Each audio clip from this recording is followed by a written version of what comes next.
வணக்கம் நண்பர்களே, நீட் எப்படி அப்ளை பண்ணுங்கிறத ஃபுல் டீட்டெயிலோட இந்த வீடியோவில் பார்க்கலாம். இதுக்கு தேவையான லிங்க் வந்து டிஸ்கிரிப்ஷனில் கொடுத்துருக்கோம். இல்லைனா நீங்கள் கூகுளில் NEET UG 2020 டைப் பண்ணிங்கன்னா ஃபஸ்ட்டு வர லிங்க்கு, அந்த லிங்க்கில் அப்ளை ஆன்லைன் செலக்ட் பண்ணிக்கோங்க. அதில் செலக்ட் பண்ணிங்கன்னா இப்போ நீங்கள் ஸ்க்ரீனில் பார்க்குற இந்த பேஜ் ஓப்பன் ஆகும். இந்த பேஜில் நம்மளோட பர்சனல் டீட்டெயில்ஸ் தான் ஃபுல்லாக இருக்குது. ஒரு 5-6 பேஜ் நம்மளை நேவிகேட் பண்ணோம். நம்ம டீட்டெயில் மட்டும் கரெக்டாக ஃபீட் பண்ணிக்கிட்டே வரணும்.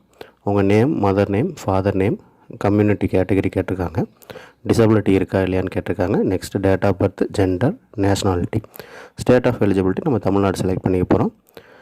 நெக்ஸ்ட்டு ஐடென்டிஃபிகேஷன் டைப்பு, அது வந்து உங்களோட ப்ரூஃப், நீங்கள் என்ன ப்ரூஃப் கொடுக்க போகிறீங்க அப்படிங்கிறது, பேன் கார்டு, ஆதார் கார்டு, அந்த மாதிரி. ஆதார் கார்டு செலக்ட் பண்ணிக்கிட்டிங்கன்னா நேமு எல்லாமே ஆதார் கார்டில் இருக்க மாதிரி ஃபீட் பண்ணிக்கோங்க. ப்ளஸ் ஆதார் கார்டில் இருக்கக்கூடிய டீட்டெயிலும் உங்களோட ஸ்கூல் டிசி மார்க் ஷீட்டில் இருக்கக்கூடிய நேம் டீட்டெயில் வந்து எக்ஸாக்டாக மேட்ச் ஆகுதாங்கிறத பார்த்துக்கோங்க. இதில் நீங்கள் நெக்ஸ்ட் பேஜ் மொபைல் நம்பர் கேட்குறாங்க. உங்கள் பேரண்ட்டோட கரெக்டான மொபைல் நம்பரு, மெயில் ஐடியும் அதே மாதிரி கரெக்டான மெயில் ஐடி கொடுத்துக்கோங்க. ஆல்டர்னேட்டிவ் மொபைல் நம்பர், மெயில் ஐடிக்கு ஆப்ஷன்ஸ் கொடுத்துருக்காங்க, இருந்தால் கொடுங்க, இல்லைனா அது ஆப்ஷனல் தான். ரெட் ஆஸ்ட்ரிக்ஸில் கொடுத்துருக்கிறது மட்டும்தான் கம்பல்சரியாக ஃபீட் பண்ண வேண்டிய காலம்ஸ். இந்த செக்யூரிட்டி பின் வந்து கீழே இருக்கக்கூடிய கேப்சா KXMVEKன்னு இருக்கு இல்லையா, அந்த கேப்சாவை கேபிட்டல் லெட்டர் இருந்தால் கேபிட்டல் லெட்டர், ஸ்மால் லெட்டர் இருந்தால் ஸ்மால் லெட்டரில் எக்ஸாக்டாக தப்பு இல்லாமல் ஃபீட் பண்ணணும். ஃபீட் பண்ணி ப்ரீவியூ அண்ட் நெக்ஸ்ட் கொடுத்திங்கன்னா அடுத்த ஸ்க்ரீன் வந்து நம்ம டைப் பண்ண டீட்டெயிலை கரெக்டாக காட்டும். நான் என்னோடய டீட்டெயில் ஃபீட் பண்ணியிருக்கேன், அந்த டீட்டெயிலை காட்டுது. இந்த டீட்டெயில் கரெக்டாக இருந்துச்சுன்னா நம்ம அடுத்துக்கு நேவிகேட் பண்ணிக்கலாம். செக்யூரிட்டி பின் வரையும் எல்லாம் நேவிகேட் பண்ணதுக்கப்புறம் உங்களுக்கு கீழே ரெட் கலரில் இருக்குது பார்த்திங்களா, ஒவ்வொரு கேட்டகரியும் ரேடியோ பட்டன்ஸ் வந்து டிக் ஆகாமல் ரெட் கலராக இருக்கும். நீங்கள் எல்லா ரேடியோ பட்டன்ஸையும் டிக் பண்ணணும். இந்த மாதிரி டிக் பண்ணிங்கன்னா நீங்கள் அதெல்லாம் வெரிஃபை பண்ணிட்டீங்க, நீங்கள் அக்னாலேஜ் பண்ணுறீங்கன்னு அர்த்தம். அதை ஃபுல்லாக இந்த மாதிரி டிக் பண்ணிவிட்டு நெக்ஸ்ட்டு ப்ரெஸ் பண்ணுங்கள். நெக்ஸ்ட்டு ப்ரெஸ் பண்ணதுக்கப்புறம் இந்த சைட்டுக்கு தேவையான உங்கள் பாஸ்வேர்டை ஜென்ரேட் பண்ண சொல்லுது. பாஸ்வேர்டுக்கான கண்டிஷன்ஸ் வந்து சைட்லேயே பாக்ஸில் இருக்குது. கேரக்டர்ஸ் வந்து 8 to 13 கேரக்டர்ஸ் தான் இருக்கணும். மினிமம் 8 லெட்டர்ஸு, மேக்ஸிமம் 13 தான் இருக்க முடியும். கண்டிப்பாக ஒரு ஆல்ஃபபெட்டு, ஒரு நம்பர், ஒரு சிம்பிள் இருக்கணும். ஆல்ஃபபெட்டில் ஒரு அப்பர் கேஸும் ஒரு லோயர் கேஸும் இருக்கும். ஸோ நான் ஈஸியான ஆப்ஷன் உங்களுக்கு சொல்கிறேன். உங்கள் நேமில் ஃபஸ்ட்டு 4 லெட்டர் ப்ரெஸ் பண்ணிக்கோங்க, அட் சிம்பிள் ப்ரெஸ் பண்ணிக்கோங்க. தென் உங்கள் இயர் ஆஃப் பர்த், இப்போ 2003னா 2003. என் நேம் இப்போ ராஜு அப்படின்னா RAJU at 2003. இந்த மாதிரி ஒரு பாஸ்வேர்டு ஈஸியாக மறக்காத மாதிரியான பாஸ்வேர்டை செட் பண்ணிக்கோங்க. ரெண்டாவது ரோவில் அதே பாஸ்வேர்டை ரீஎன்டர் பண்ணிக்கோங்க. செக்யூரிட்டி கொஷின்ஸு நிறையா கொஷின்ஸ் இருக்குது. நான் எனக்கு ஃபேவரட் சப்ஜெக்ட் என்ன அப்படிங்கிறத சூஸ் பண்ணிவிட்டு என்னோடய சப்ஜெக்டை அடிச்சுக்கிட்டேன். இந்த செக்யூரிட்டி கொஷினுக்கு என்ன பர்பஸ் அப்படின்னா, நம்ம பாஸ்வேர்டை மறந்து போகும் பட்சத்தில் நம்ம ரீசெட் பாஸ்வேர்டு கொடுக்கும்போது செக்யூரிட்டி கொஷின்ஸ் டிஸ்பிளே ஆகும். நம்ம கரெக்டான ஆன்சர் அடித்தோம் அப்படின்னா நம்மளே திரும்ப பாஸ்வேர்டை ரீசெட் பண்ணிக்கலாம். இதை நீங்கள் கொடுத்து சப்மிட் கொடுத்தீங்கன்னா நீங்கள் கொடுத்த மொபைல் நம்பருக்கு OTP வரும். அந்த OTP ப்ரெஸ் பண்ணிக்கிட்டு அகைன் சப்மிட் கொடுங்க. உங்களுக்கு தேவையான அப்ளிகேஷன் நம்பர் இந்த ஸ்க்ரீனில் பார்க்குற மாதிரி ஜென்ரேட் ஆயிரும். இந்த அப்ளிகேஷன் நம்பர் வந்து ரொம்ப முக்கியமானது, இதை நோட் பண்ணி வச்சுக்கோங்க. இது முடிச்சதுக்கப்புறம் கீழே கிளிக் ஹியர் டு லாகின் அப்படின்னு ஒரு லிங்க் இருக்குது. இந்த லிங்க்கில் நீங்கள் அப்ளிகேஷன் நம்பரும் நீங்கள் செட் பண்ண பாஸ்வேர்டையும் என்டர் பண்ணி லாகின் பண்ணணும். இப்போ நீங்கள் ரெஜிஸ்டர்டு யூசர் ஆகிட்டீங்க. உங்களோட பர்சனல் டேட்டா கொடுத்து நீங்கள் நீட் சைட்டில் ரெஜிஸ்டர் ஆகிட்டீங்க. இது எல்லாத்துக்கும் இமீடியட்டாக உங்களுக்கு மொபைலில் நோட்டிஃபிகேஷன் வந்துக்கிட்டே இருக்கும். அந்த நோட்டிஃபிகேஷனை செக் பண்ணிக்கோங்க. அந்த எஸ்எம்எஸ்ஸை கொஞ்சம் ஸ்டார் மார்க் பண்ணி வச்சுக்கோங்க, அழிக்காமல் டெலீட் பண்ணாமல் இருக்கிற மாதிரி பார்த்துக்கோங்க. ரைட், இந்த ஸ்க்ரீனில் பார்த்தீங்கன்னா நீங்கள் ஆல்ரெடி டைப் பண்ண டேட்டா எல்லாமே ஃபெட்ச் ஆகிருக்கு. இதில் இல்லாத டேட்டாவெல்லாம் நம்ம ஃபீட் பண்ணணும். டயபிட்டிஸில் சஃபர் ஆகிருக்கீங்களான்னு கேட்டிருக்காங்க. நான் எனக்கு உள்ளது நோன் கொடுத்துருக்கேன். உங்களுக்கு என்ன ஆப்ஷன் கொடுத்துக்கோங்க. பிளேஸ் ஆஃப் பர்த்து நம்மளோட ஸ்டேட்டும் டிஸ்ட்ரிக்டும் கேட்குறதுக்காக அது கொடுத்துக்கோங்க. கீழே வந்து choice of medium question paper கொடுக்குறாங்க. கொஷின் பேப்பர் ஆட்டோமேட்டிக்காக இங்கிலீஷில் இருக்கும். நமக்கு 2 லாங்குவேஜ் கேட்குறதுக்கான ஆப்ஷன் இருக்குது. இங்கிலீஷ் மட்டும் போதும்னு, இங்கிலீஷ் மீடியமில் படிக்கிறவங்க இங்கிலீஷ் மட்டும் போதும், வேறு எந்த லாங்குவேஜும் தெரியாதுன்னு நினைக்கிறவங்க திரும்பவும் இங்கிலீஷை செலக்ட் பண்ணிக்கலாம். உங்கள் கொஸ்டின் பேப்பர் ஒரே ஒரு லாங்குவேஜில் இங்கிலீஷில் மட்டும் இருக்கும். இல்லை 2 லாங்குவேஜில் இருந்து அட்வான்டேஜ் அப்படின்னு நினைக்கிறவங்க, இப்போ எனக்கு தமிழ் தெரியும் அப்படிங்கிறனால நான் தமிழ் செலக்ட் பண்ணியிருக்கேன். இட் மீன்ஸ் ஆல்ரெடி இங்கிலீஷில் இருக்கும் ப்ளஸ் தமிழ், எனக்கு பைலிங்குவலாக கொஸ்டின் பேப்பர் கிடைக்கும். வேறு ஏதாவது ரீஜனல் லாங்குவேஜ் வேணும்னு நினைக்கிறவங்க, ஹிந்தி ஆர் எனிதிங் வேணும்னு நினைக்கிறவங்க அந்த லாங்குவேஜ் மட்டும் செலக்ட் பண்ணிக்கோங்க. ஸோ நீங்கள் செலக்ட் பண்ண ரீஜனல் லாங்குவேஜ் ப்ளஸ் இங்கிலீஷில் உங்கள் கொஸ்டின் பேப்பர் இருக்கும். இங்கிலீஷ்னு மட்டும் செலக்ட் பண்ணிங்கன்னா உங்கள் கொஸ்டின் பேப்பர் ஒரே ஒரு லாங்குவேஜில் இங்கிலீஷில் மட்டும் இருக்கும். அடுத்து வந்து நமக்கு தேவையான சென்டர் வந்து நமக்கு 14 சென்டர் இருக்குது. நான் டிஸ்பிளேயில் காட்டுறேன். உங்களுக்கு நியரஸ்ட் எந்த சென்டரோ அதை சூஸ் பண்ணிக்கோங்க. 4 சென்டர் ப்ரிஃபரன்ஸ் கொடுக்கலாம். 1 2 3 4ங்கிறது ஃபஸ்ட்டு ஆர்டர் படி கொடுத்துக்கோங்க. உங்களுக்கு எது நியரஸ்ட்டு, உங்களுக்கு எது ரீச்சபிளாக இருக்க முடியுங்கிறத பார்த்துக்கோங்க. மதியம் தான் எக்ஸாமு 2 to 5.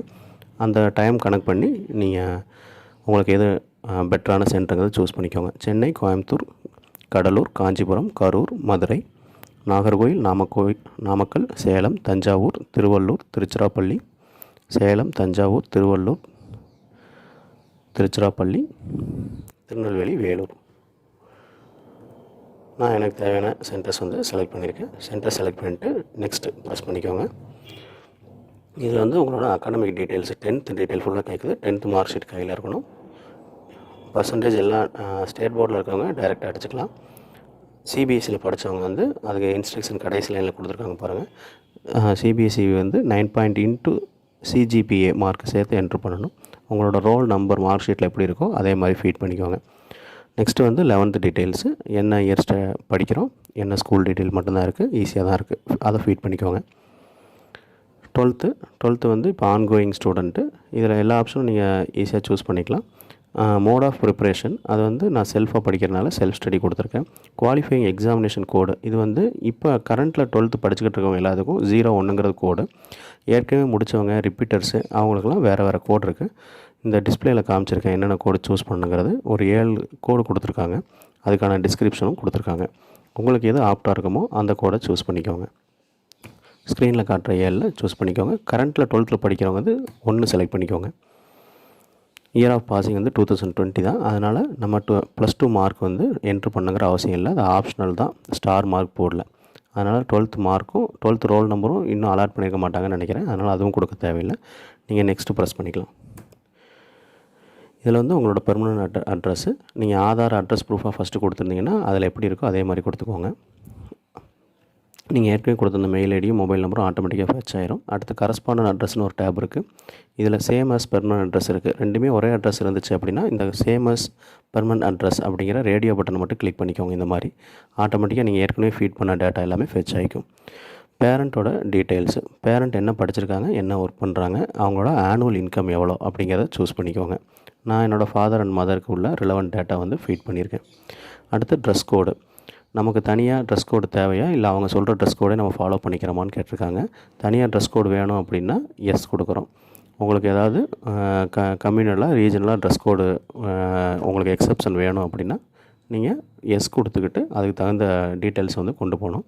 நான் வந்து நீட்டில் என்ன ஆர்டர் பண்ணுறாங்களோ அதே ட்ரெஸ் கோடை ஃபாலோ பண்ண ரெடியாக இருக்கேன். ஸோ எனக்கு வந்து கஸ்டமரி ட்ரெஸ் வேண்டாம் அப்படிங்கிறதுக்கு தெரிவிக்கிறதுக்காக நான் நோ ஆப்ஷன் சூஸ் பண்ணிக்கிட்டேன். இதில் போய்ட்டு நீங்கள் சப்மிட் கொடுத்தீங்க அப்படின்னா கீழே கேப்சாவும் என்ட்ரு பண்ணிக்கோங்க. அடுத்து ரிவ்யூ அண்ட் சப்மிட் கொடுங்க. கொடுத்ததுக்கப்புறம் உங்கள் மொபைலுக்கு ஓடிபி வரும். அந்த ஓடிபி என்ட்ரு பண்ணிக்கணும். நம்ம ஏற்கனவே பண்ண மாதிரி கீழே ரெட் கலரில் இருக்கக்கூடிய எல்லா ஆப்ஷன்ஸையும் டிக் பண்ணணும். டிக் எனேபிள் ஆகாமல் இருக்குது. டிக் பண்ணணுங்கிறது நம்ம அக்னாலேஜ் பண்ணுறதுக்கு அர்த்தம். அதனால் எல்லாத்தையும் டிக் பண்ணிக்கிட்டு திரும்ப ஃபைனல் சப்மிட் கொடுங்க. உங்களுக்கு கன்ஃபர்மேஷன் கேட்குது.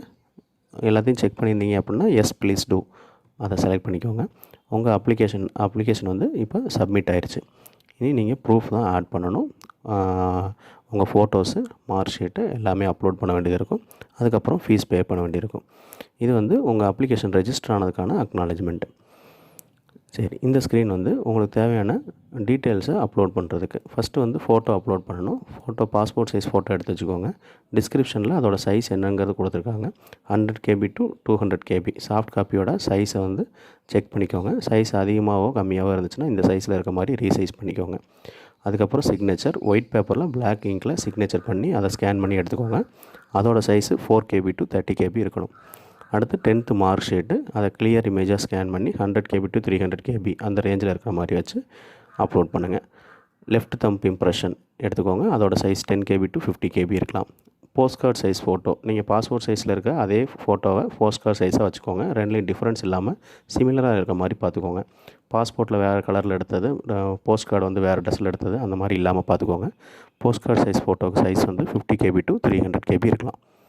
இதை அப்லோட் கொடுக்கலாம். நான் சொன்ன டீட்டெயிலெலாம் அப்லோட் பண்ணிவிட்டு அப்லோட் லேட்டர் கொடுத்துடாதீங்க, நெக்ஸ்ட்டு கொடுங்க. நெக்ஸ்ட்டு கொடுத்ததுக்கப்புறம் திரும்ப கன்ஃபர்மேஷனுக்கு இன்னொரு நெக்ஸ்ட் கேட்கும். அந்த நெக்ஸ்ட்டு கிளிக் பண்ணிக்கணும். அடுத்த ஸ்க்ரீனில் நம்ம இதுக்கு முன்னாடி 2 ஸ்க்ரீனில் பண்ண மாதிரியே எல்லாமே ரெட் கலரில் ரேடியோ பட்டன்ஸ் இருக்குது. Photo, sign, 10th mark sheet நம்ம அப்லோட் பண்ண எல்லாமே ரேடியோ பட்டனை டிக் பண்ணி அக்னாலேஜ் பண்ணிவிட்டு அப்லோட் ஆப்ஷனை ப்ரெஸ் பண்ணுங்கள். மோட் ஆஃப் பேமெண்ட்டில் பே ஆன்லைன் ஆப்ஷன் சூஸ் பண்ணிக்கிட்டிங்கன்னா இந்த பேஜுக்கு ஓப்பன் ஆகும். இந்த பேஜில் நிறைய பேமெண்ட் மெத்தட்ஸ் கொடுத்துருக்காங்க. ஈஸியான மெத்தட் வந்து டெபிட் கார்டு வச்சு பேமெண்ட் பண்ணுறது. எந்த பேங்க் டெபிட் கார்டு இருந்தாலும் அதை வச்சு பேமெண்ட் பண்ணலாம். இதில் 5 கேட்வே கொடுத்துருக்காங்க. Using SBI, using ICICI, using HDFC, using Syndicate, using பேடிஎம்னு. நான் வந்து யூஸிங் ஹெச்டிஎஃப்சி சூஸ் பண்ணிக்கிறேன். எது வேணாலும் நீங்கள் சூஸ் பண்ணிக்கலாம். ஹெச்டிஎஃப்சி சூஸ் பண்ணால் ஹெச்டிஎஃப்சியோட ஏடிஎம் கார்டு நம்மகிட்ட இருக்கணும்னு அவசியம் கிடையாது. எந்த பேங்க் ஏடிஎம் கார்டு வச்சு வேணாலும் ஹெச்டிஎஃப்சியை ஒரு கேட்வேவாக யூஸ் பண்ணி நம்ம பேமெண்ட் பண்ணிக்கலாம். இந்த ஸ்க்ரீனில் கோ ஃபார் பேமெண்ட் ப்ரெஸ் பண்ணிக்கோங்க. இந்த ஹெச்டிஎஃப்சி சைட் ஓப்பன் ஆகிருக்கு. இதில் நான் அதர் பேங்க் டெபிட் கார்டு தான் இருக்கிறதுனால நான் other bank debit card choose பண்ணிக்கிட்டேன். சூஸ் பண்ணால் இதில் நம்மளோட debit card number, name, expiry date கேட்கும். திரும்ப லாக் சிம்பிளில் இருக்கிறது வந்து சிவிவி நம்பர். டெபிட் கார்டில் பின்பக்கம் 3 டிஜிட் நம்பர் இருக்கும். அந்த நம்பரை என்ட்ரு பண்ணி கேப்சா கோடை என்ட்ரு பண்ணி பேனாவை கொடுத்தீங்கன்னா மொபைலுக்கு ஓடிபி வரும். அந்த ஓடிபி என்ட்ரு பண்ணிங்கன்னா உங்கள் அப்ளிகேஷன் வந்து சக்ஸஸ்ஃபுல்லாக சப்மிட் ஆகிரும். உங்களுக்கு என்னென்ன தேவைங்கிறத நான் ஒரு லிஸ்ட்டு சொல்கிறேன். அதை மட்டும் நீங்கள் அப்ளை பண்ணுறதுக்கு முன்னாடி ரெடி பண்ணி வச்சுக்கோங்க. உங்களோட ஆதார் கார்டு இல்லைன்னா எனி அதர் ஐடென்டி கார்டு, எதில் உங்கள் டேட்டாலாம் கரெக்டாக இருக்கோ அதை எடுத்து வச்சுக்கோங்க. உங்களுக்கு கரெக்டான மொபைல் நம்பர் வேணும். ஒவ்வொரு ஸ்டெப் முடியும் போதும் உங்களுக்கு ஓடிபி வந்துக்கிட்டே இருக்கும். அந்த mobile number plus mail ID இல்லாதவங்க பேரண்ட்டோட மெயில் ஐடி கொடுத்துக்கோங்க. அப்லோட் பண்ண வேண்டிய சாஃப்ட் காப்பீஸ் வந்து உங்களோட passport size photo 10 KB to 200 KB இருக்கணும். Post card size photo 50 KB to 300 KB இருக்கணும்.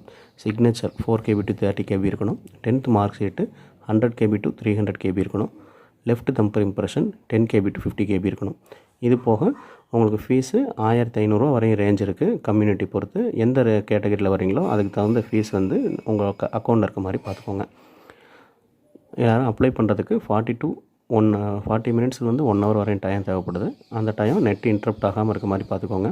அப்படி நடுவில் கேப் தேவைப்படும்னு நினச்சிங்க அப்படின்னா ஃபஸ்ட்டு ரெஜிஸ்ட்ரேஷன் பண்ணுறோம் இல்லையா, பாஸ்வேர்ட் செட் பண்ணுற வரையும் உங்களோட ரெஜிஸ்ட்ரேஷன் நம்பர் ஜென்ரேட் ஆகிற வரையும் உள்ள ஸ்டெப்ஸை வந்து கண்டினியூவாக பண்ணி முடிச்சிருங்க. அப்படி பண்ணிட்டீங்கன்னா இடையில இன்டரப்ட் ஆனாலோ இல்லை உங்களுக்கு டைம் தேவைப்பட்டாலோ நீங்கள் லாக் அவுட் பண்ணிவிட்டு திரும்ப கேண்டிடேட் லாகின் தனியாக ஆப்ஷன் இருக்குது. அதில் நீங்கள் ரீலாகின் பண்ணி மீதி உள்ள ப்ரொசீஜர்ஸ் வந்து கம்ப்ளீட் பண்ணலாம். ஓகே ஃப்ரெண்ட்ஸ், நல்லா ப்ரிப்பேர் பண்ணுங்கள். எல்லோரும் வருங்கால மருத்துவர்களாக வெற்றி பெற எனது வாழ்த்துக்கள்.